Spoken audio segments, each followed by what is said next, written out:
We see that increased in the space heater use or the outside warming fires that unfortunately extend to something and we respond.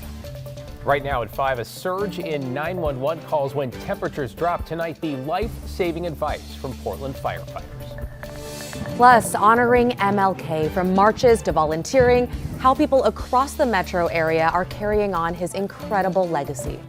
And we are just 17 days out from the Winter Olympics and getting a little travel advice from none other than Rick Steves as we count down to the big competition in Milan Cortina. But first, Portland Fire and Rescue has responded to 3 separate fires this week that have been as a result of having combustible items in front of a portable space heater. Our top story here at 5, a surge in space heater fires with the latest this morning inside a Southwest Portland apartment building. Thanks for joining us. I'm Christine Pedowanich. And I'm David Molko. Let's go right to Devin Haskins live along the waterfront tonight with what fire officials call potentially life-saving advice. Devin, this is really important. Yeah, it is, David. Oregon Fire Marshal says that during the months of December through February, they see an increase in fires related to space heaters. Portland Fire agrees, saying, as you heard at the very top of the show, that they responded to 3 within the last week. The most recent one, that fire in an apartment complex in Southwest Portland just before 5 o'clock this morning. Portland Fire and Rescue put out a fire in the second floor bedroom of an apartment in Southwest Portland. We're told no one was inside, but a space heater was to blame for starting it. Just last week, fire crews responded to a home in the Northeast Piedmont neighborhood after a space heater plugged into an extension cord caused a fire there, resulting in the death of a 64-year-old woman. Portland Fire spokesperson Rick Graves with an important message regarding those space heaters. You got to make sure that when you're using those space heaters that you have the area in front of that space heater completely clear of any combustible material. Additionally, we want you to plug that in directly to the wall. No extension cords, no surge protectors. Fire officials recommend about a 3-foot space around that space heater. Warming fires outside, also another concern. On Sunday, a warming fire at a homeless encampment outside of a Red Robin restaurant in the Lloyd district spread to the restaurant walls before it was put out. And Portland Fire and Rescue also recently changed how it would respond to low-risk fires. They'll still respond to them, but they'll assess how big of a risk they are on a case-by-case basis, instead trying to connect those with a shelter or other resources. Back to you. Devin Haskins reporting on the east side of the river. Thank you, Devin. Okay, let's take a step outside, taking a look from our Rose City Skycam. Looking at Moda Center there. The streak of dry weather we've had just continues. Little pink in the sky there. Chief Meteorologist Matt Safedas here. Matt, sounds like people might want to take a closer look later at the night sky. Yeah, we got a good chance to see the northern lights tonight, and in January, it's of course never a clear, a good bet that we're going to have a clear sky. But we've had a lot of it this month. We have it tonight, so really great viewing conditions. Temperatures 40 degrees. You'll need to bundle up as you head on out, and you need to get away from city lights. Basically what happened is there was a severe geomagnetic storm, and it should spark the northern lights as it arrives at Earth later on this evening. So what we like to see for the northern lights here in the northwest is something called the K index, or the KP index it's called sometimes, get down to about an 8, and it's forecast to get into that range tonight. That means we have an excellent chance of having the northern lights, not just in the Portland area, but really throughout the state. This is the view line, the blue line. Green is as far south as they should go tonight. But of course, forecasting the aurora borealis is a really tricky science. But again, we've seen this pan out in recent months where we've said, hey, there's going to be a good chance of getting the northern lights, and they actually happen. Now, there's also a chance we could get red auroras like we did last fall. Those are fairly rare. It means that the the molecules are getting even more excited by that influx of solar energy coming from the sun. So it happens with really intense auroras, which is what this one may be. Here's how the northern lights form, basically. The Earth, of course, has a magnetic field, and it funnels into the South Pole and the North Pole. That's where those magnetic field lines all go, which is why the aurora borealis is centered at the poles. You get a good solar wind. There is wind that comes from the sun, and when you get a good solar storm, it delivers charged particles, protons, electrons from the sun, and the more of them you get, then the more likely you're going to see the northern lights, and the farther south it goes, because those particles follow the magnetic field lines into the poles. But if it's really a lot of energy, then they get pushed farther and farther south, and that's how we end up seeing the northern lights. So that's what we're looking for tonight. And again, we got a chance for those red auroras like we had last spring. It all depends on which molecules are getting the energy, and that's determined by where in the atmosphere those charged particles are going. So we got deep into the science right there. Bottom line is look to the north, get away from city lights after about 10 o'clock tonight, and there's a pretty good chance we'll have the northern lights. Guys? I remember that, May. I'm hoping to see it again. Right? Thanks, Matt. Meanwhile, local river keepers are warning people about frigid waters and a whole lot of debris in our local rivers. Let's bring in Libby Dowsett live at Browns Ferry Park in Tualatin. Libby, we have to remember, even though the sun has been out, it is still the dead of winter.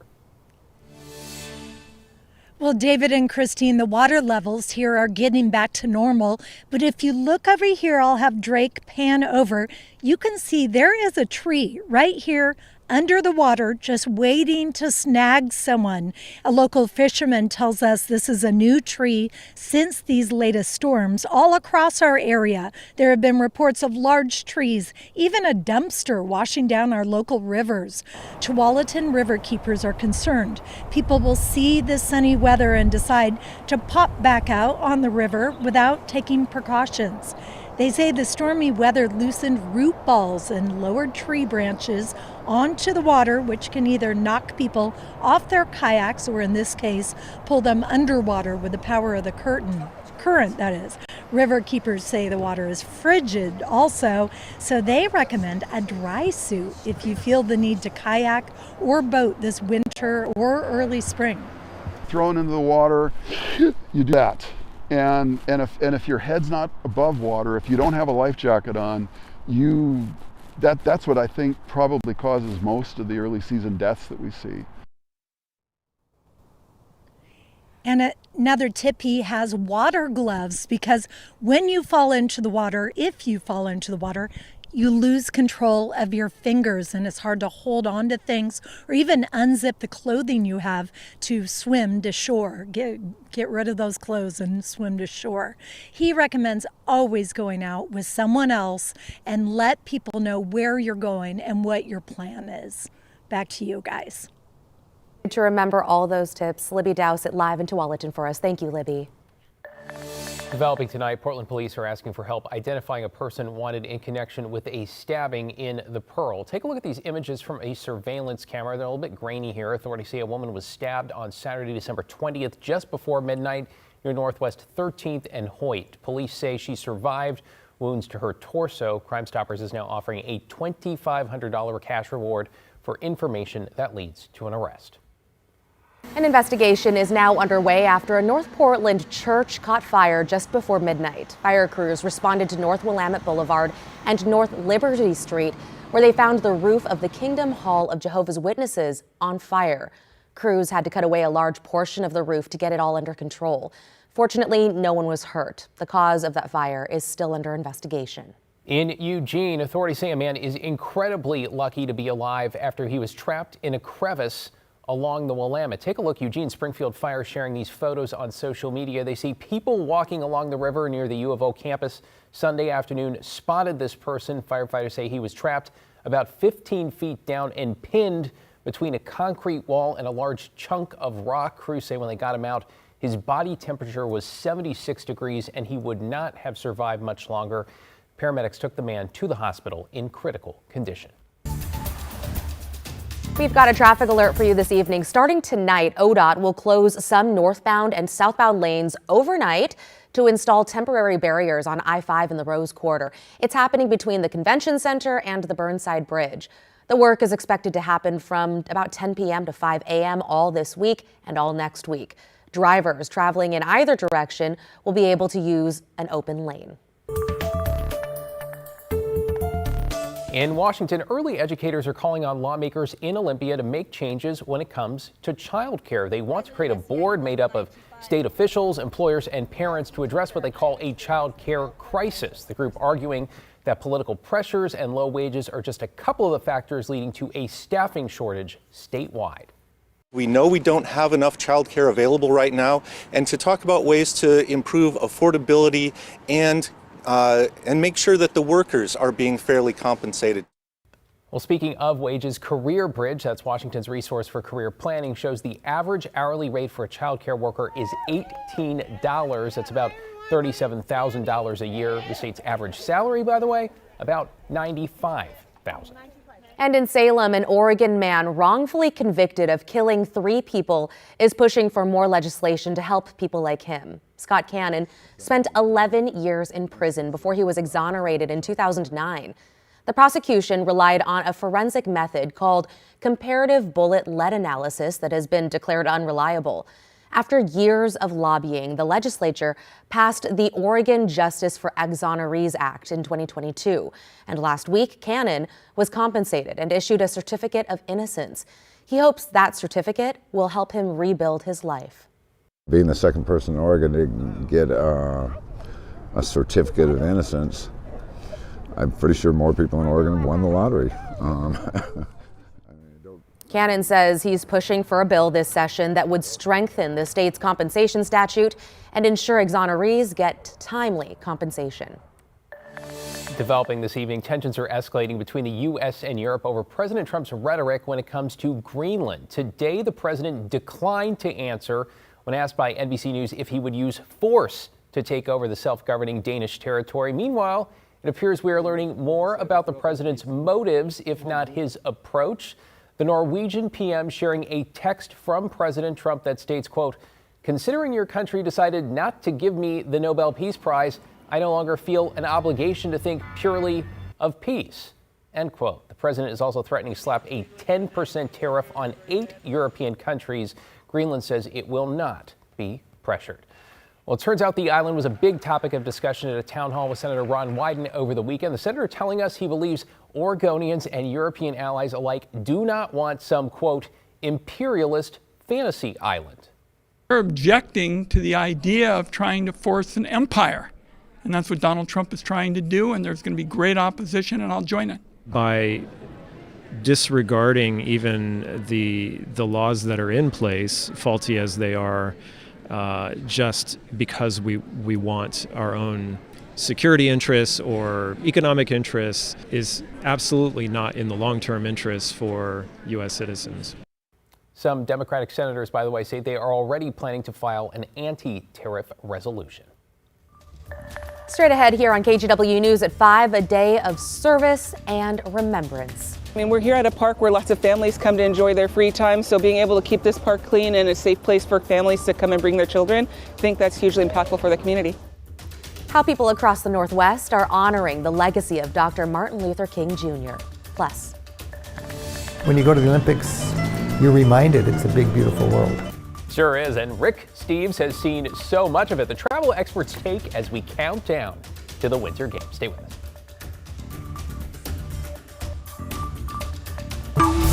The KGW Plus TV app, streaming 24/7. Local news from the team you trust on your time.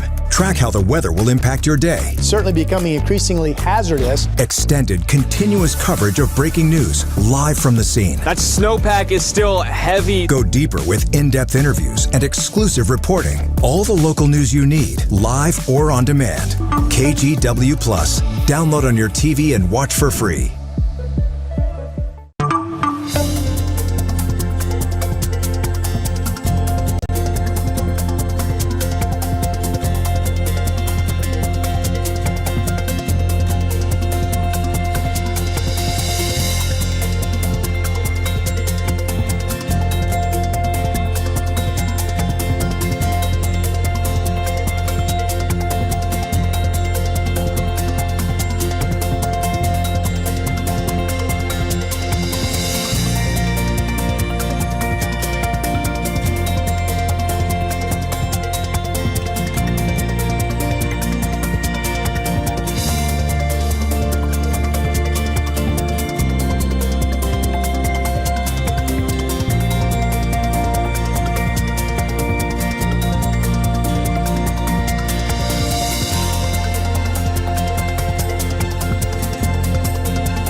We have now issued a weather impact alert. We could expect conditions in some parts of our area to change drastically pretty soon, right? And very quickly, yeah. This is significant rainfall coming our way. You'll definitely want to be extra cautious. Certainly becoming increasingly hazardous. We've got the potential for some tree limbs or even trees or power lines to come down. Of course, when you hear thunder, it's always best to take cover.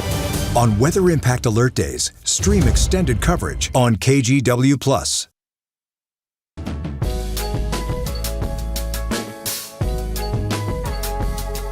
Welcome back. It is Martin Luther King Jr. Day, a day to celebrate the achievements and the legacy of the late civil rights leader. Yeah, Joe Ranieri is live in Salem, where hundreds of people showed up for an annual walk. Joe.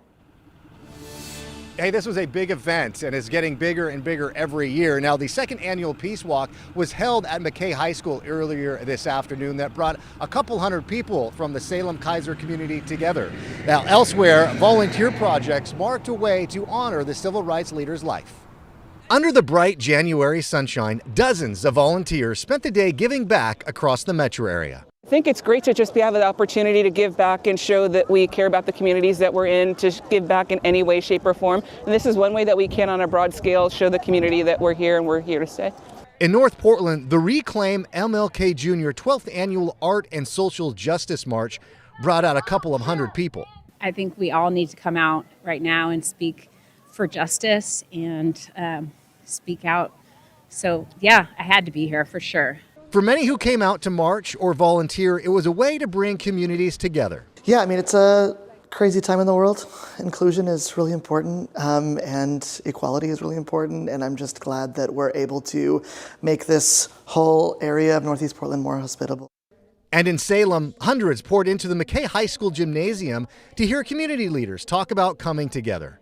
To me, the biggest thing is when we take on concepts of what Dr. King began to teach, really creating spaces where everyone has a space, everyone has the opportunity to serve. Ashley Dunn is the vice president of the NAACP for Salem Kaiser. She says it's important to remember what this day is all about. When people feel that they can not only connect, but that they can give back to their community, they take pride in it, they take ownership of it, and they continue to show up in that space and honor that idea of peace. Parts of the Salem community celebrated that by a peaceful march that brought communities together. Now, like I said, David and Christine, this is the second annual Peace Walk that was held at McKay High School. I know it's only a 2-year kind of a frame of reference they have, but organizers tell me they've continued to see it grow year after year. And one organizer told me she expected to see close to 200 to 300 people earlier today inside the gym. Back to you. Great to see people turning out for that. Joe Ranieri in Salem. And what a perfect day it was for people to go out to volunteer, march, demonstrate, what have you. I mean, it's not exactly what we want. I mean, we'd like to get some snow in the mountains and some rain in the valleys again, but it's pretty easy to take when it's sunny and 50 in January, right? Exactly. Yeah, not bad at all. And we've got the extra bonus treat of potentially seeing the northern lights tonight. There's the clear sky. You can see Mount Hood. Well, you could until I chase the graphic. Over on the eastern horizon of Portland, 40 degrees and clear, and that east wind continues to rip. Now at the airport right now, sustained at 16, but the gusts have been higher. Look at the clear sky looking south from Timberline Lodge in the Mount Hood National Forest, Mount Jefferson, the Three Sisters. Just beautiful. Some low clouds hanging around the valleys there and the passes like Government Camp and then points east. 46 degrees, look at that. That dew point temperature of -1, indicating how dry the air is. It's only 14% humidity, which is bone dry. Unless you're down in the fog, and then there's plenty of moisture, but it's cold and it's sitting in the valleys, causing frost on the trees, potentially some of the roadways too. The Umpqua Valley has some, the Rogue Valley has some, but that's it. The Willamette Valley has not had any for a couple of days now. Our high was 47, it's about average for this time of the year, but we made the 50s once you get away from the wind, and 60s over on the Oregon coast. Now the winds right now, strongest Troutdale and Portland Airport, no surprise there. They really back off and then they begin to bend more out of the north or northeast as you get away from the gorge. But the air is so dry and still with a bit of a breeze, I'm not really too concerned about fog forming. Certainly not tonight, tomorrow morning, but even the mornings ahead, I think will remain largely fog-free in the Willamette Valley, save down in Eugene. You'll probably get fog reforming there. Okay, the wind gusts today, pretty impressive. Corbett had a gust of 74 miles an hour. Crown Point 69, east side of Troutdale nearly 60. The I-205 Glen Jackson Bridge, a gust of 35, and up in the West Hills, a gust of 34. So yes, strong east winds, but they should begin to weaken as high pressure moves a little farther away at the surface. High pressure in the upper atmosphere still over the northwest. We're waiting for this to break down, and it'll begin to break down at the end of the week, but only in a way that allows some passing clouds to come through. You saw a little bit of precipitation off the coast on Friday. I doubt we get any rain then. I doubt we get any rain or snow this weekend. I think it'll be next week, and even then, nothing looks super impressive at this point. We'll hope we get some snow as the pattern will eventually change, and it will. We're going to have to be more patient. Now, back east, all the cold air is bottled up there. This is the polar vortex, and it's not up over Hudson's Bay where it normally is. Moved farther south.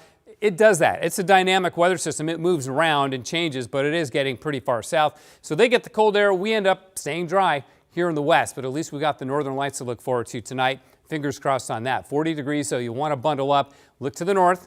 About after 10 o'clock or so is usually the best time, and you really do need to get away from city lights if you can. But the coast will be clear. Northern lights over the Oregon coast, I mean, that's pretty special to get that going on. And I think we'll have clear weather for most of the nights this week and the days as well.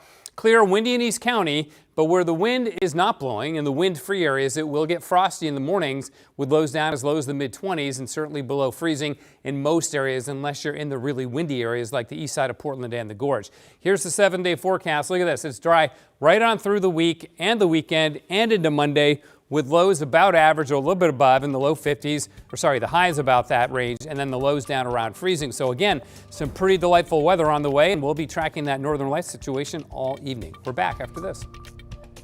The KGW Plus TV app, streaming 24/7.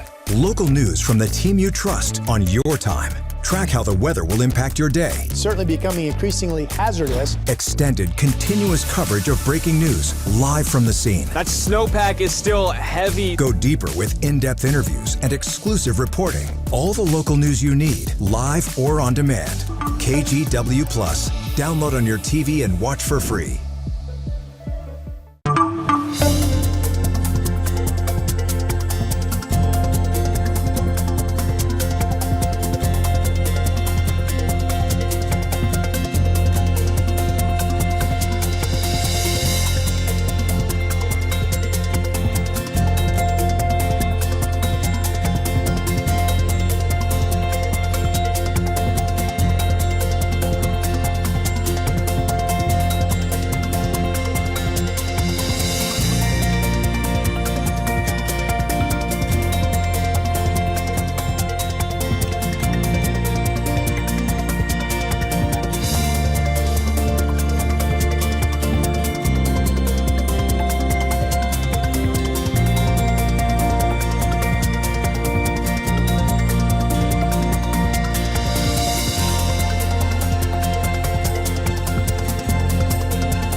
The KGW Plus TV app, streaming 24/7. Local news from the team you trust. Track how the weather will impact your day. Breaking news live from the scene. All the local news you need. KGW Plus. Download on your TV and watch for free. On Weather Impact Alert Days, stay informed, prepared, and connected with KGW and KGW Plus. Coverage that alerts you to what's coming and how it will impact you. Watch extended weather coverage on KGW Plus. All right, the Olympic opening ceremony is just 2 weeks from this Friday, and if you've ever been to Italy, you may recognize some of the sights and sounds. And if not, one of the world's most renowned travel experts from right here in the Pacific Northwest is here to help. Jake Wittenberg caught up with Rick Steves. Milan, Italy isn't just a city, it's a pulse. A powerhouse of fashion, finance, and art. And it's an all-time favorite destination for one of the world's most famous travelers. I love Italy. Rick Steves, longtime Edmonds resident, says he's visited Italy at least 50 times. In 1976, he turned his love for traveling into a career by making Italy and the rest of Europe more accessible to the average traveler. Life is a theater, life is a game, life is a food fest. Italians really know how to live well. When you go to Milan, you've got a chance to go to the great Duomo, the cathedral, so many spires, and you hike around on the roof, and on a crispy day you can see beautiful Alps in the distance. That's where the Dolomites, 5 hours north of Milan, play host to skiing and sliding events at the Winter Games. It's also an area where, no surprise, Rick went hiking just a few weeks before our interview. He says the size of the Olympic apparatus will make travel in these small mountain villages a real challenge. The infrastructure will not handle the massive crowds as everybody converges on Italy. Anybody that thinks they can zip from an event in Milan over to an event in Cortina, they're dreaming. Rick's famous for exploring and immersing himself in day-to-day culture. You feel the weave of society as you stroll in the evening. There's a little rough edge in a big city, and the passeggiata is nicknamed Struccio, which is the big rub, and people rub each other, and the men and the women check each other out. And instead of saying buonasera, they say bella, beautiful. The Winter Games will make Milan feel like the center of the world for the month of February, and bringing cultures together is what Rick Steves loves the most. When you go to the Olympics, you're reminded it's a big, beautiful world. I love the thought that you can learn a little bit about your own city, your own country, by leaving it and looking at it from a distance. And I learn a lot about how the United States could be better when I go to a place like Italy. I was going to say, we learned something about ourselves, too. The countdown is on to the Olympic opening ceremony in Milan, Friday, February 6th. You can watch that live only here on NBC and KGW. The KGW Plus TV app, streaming 24/7. Local news from the team you trust on your time. Track how the weather will impact your day. Certainly becoming increasingly hazardous. Extended, continuous coverage of breaking news live from the scene. That snowpack is still heavy. Go deeper with in-depth interviews and exclusive reporting. All the local news you need, live or on demand. KGW Plus. Download on your TV and watch for free.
On Weather Impact Alert Days, stay informed, prepared, and connected with KGW and KGW Plus. Coverage that alerts you to what's coming and how it will impact you. Watch extended weather coverage on KGW Plus. The KGW Plus TV app, streaming 24/7. Local news from the team you trust. Track how the weather will impact your day. Breaking news live from the scene. All the local news you need. KGW Plus. Download on your TV and watch for free. Coming up new on KGW News at 6, new life for Old Town's former Greyhound terminal. TriMet plans to take it over even as it faces a major budget crisis. We'll let you know how much it'll cost and the plans for the facility. For now, we will leave you this holiday Monday with a beautiful view from Salem.